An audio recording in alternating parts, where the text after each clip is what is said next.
నువ్విచ్చిన చార్లీ అడ్రస్కి మన వాళ్ళని పంపించాను. అప్పటికే చార్లీ తన లాకర్ని ఖాళీ చేసి వెళ్ళిపోయాడు. ధర్మ, నిన్న జరిగిన చార్లీ మిస్సింగ్ గురించి, ఆ స్పాట్లో చనిపోయిన వాళ్ళ గురించి ఎంక్వైరీ చేయడానికి ఒక కమిటీ వచ్చింది. నిన్నో విషయం అడగాలి. నిన్న క్రైమ్ జరిగిన స్పాట్లో చనిపోయిన వాళ్ళ ఆనవాళ్లను చూస్తే నాకు విషయం అర్థమైంది. నీకు వాళ్లను అరెస్ట్ చేసే అవకాశం ఉంది.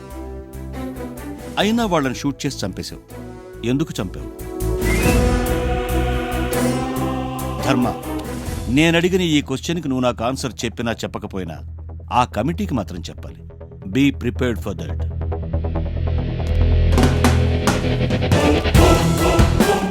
ఎన్ Dharmateja, date of joining July 25, 2009, 6 years experience, 4 transfers.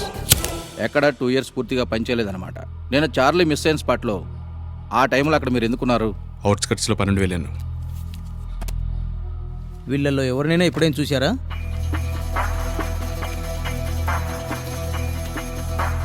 లేదు సార్. వీళ్ళు ఎవరై ఉంటారు? చార్లీ మనుషులే అయి ఉంటారు. చార్లీ మనుషులని మీరెలా చెప్పగలరు? చార్లీని తప్పించాలని చూసేది వాడి మనుషులే కాబట్టి. వాళ్ళని అక్కడ అరెస్ట్ చేసే పాసిబిలిటీ కూడా ఉంది. అయినా షూట్ చేసి ఎందుకు చంపారు? అక్కడ చచ్చిన ప్రతి ఒక్కడి పైన డజన్కి పైగా కేసులున్నాయి. కావాలని చెక్ చేసుకోండి. వాళ్ళు చట్టానికి దొరకరు. దొరికినా శిక్షలు పడవు, పడ్డా మారరు. మీరు అసలు ఒక రెస్పాన్సిబుల్ ఆఫీసర్లా మాట్లాడటం లేదు. మిస్టర్ ధర్మ, చార్లీ తప్పించుకోవడంలో గల మెయిన్ మిస్టేక్ ఏమనుకుంటున్నారు? తప్పించుకున్న తర్వాత మిస్టేక్స్ గురించి ఆలోచించడం ఆపేయండి సార్. మీరు రూల్స్ దాటి వెళ్తున్నారని ఒప్పుకుంటారా? ఒప్పుకుంటాను, కానీ నాకు తెలిసి నీ మంచిని టచ్ చేయలేదు, చెడుని టాలరేట్ చేయలేదు. మిమ్మల్ని డిపార్ట్మెంట్లో రాక్షసుడని పిలుస్తారట, నిజమేనా? మీరు నన్ను అడగాలనుకున్న క్వశ్చన్స్ అయిపోయాయా? మిస్టర్ ధర్మ, చార్లీ మిస్ అయిన స్పాట్లో పర్మిషన్ లేకుండా వెపన్స్ యూజ్ చేసినందుకు గాను, అరెస్ట్ చేసే ఛాన్స్ ఉన్నా మీరు షూట్ చేసి చంపినందుకు గాను మిమ్మల్ని సస్పెండ్ చేస్తున్నాం. You are suspended until our further orders. నన్ను సస్పెండ్ చేస్తే చేశారు, కానీ చార్లీ లాంటి క్రిమినల్స్ని పట్టుకున్నప్పుడు జైల్లో కూర్చోబెట్టి మర్యాదలు చేయకండి.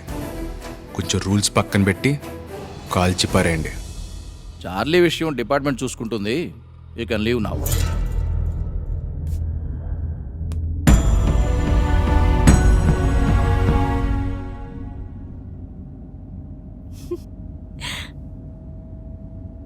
ఏంటో, నాకు కాబోయే మొగుడు సిన్సియర్ జ్యువెలర్ అనుకున్నా, కానీ ఇలా సస్పెండ్ అయిన జ్యువెలర్ అవుతాడనుకోలేదు. అమ్మ నాన్న నన్ను చూసి చాలా హ్యాపీగా ఫీల్ అవుతారు. ఏంటి, ఎందుకలా ఉన్నావు? ప్రాబ్లం అంతా క్లియర్ అయిపోయింది కదా? ఇంకా కొంచెం మిగిలింది. ఏమైంది? ఎక్కడికి? చెప్తా, ఇక్కడే ఉండు. ధర్మ, ఎక్కడికి వెళ్తున్నావు? కార్లోనే కూర్చో, బయటికి రాకు. ధర్మ, రాష్ట్ర ప్రభుత్వం చార్లీ గురించి తీవ్ర గాలింపులు ప్రారంభించింది. చార్లీ ఆచూకీ తెలిపిన వాళ్లకి 5 లక్షల నగదు బహుమతిని ప్రకటించింది. త్వరలోనే చార్లీని పట్టుకుంటాం.